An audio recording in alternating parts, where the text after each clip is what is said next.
Dalawang inabandonang motorsiklo sa barangay Anolid at Bantayan na Mangaldan, Pangasinan ang pinaniniwalaang ng mga otoridad na may kinalaman sa mga nakawan ngayong Marso na isinauli sa himpilan ng pulisya.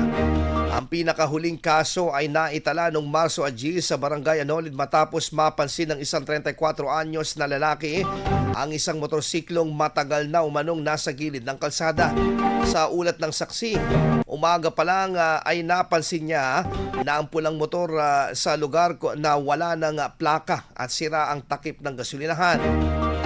Matatandaan may naitala ring kaso ng inabandonang motor sa barangay Bantayan noong Marso 7 kung saan nasa pool sa CCTV kung paano ito iniwan ng isang hindi pa nakikilalang lalaki.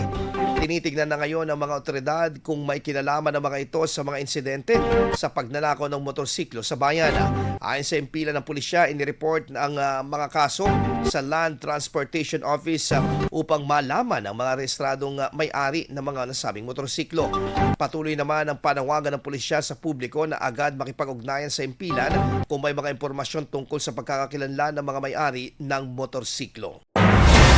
IFM News. IFM News. IFM News.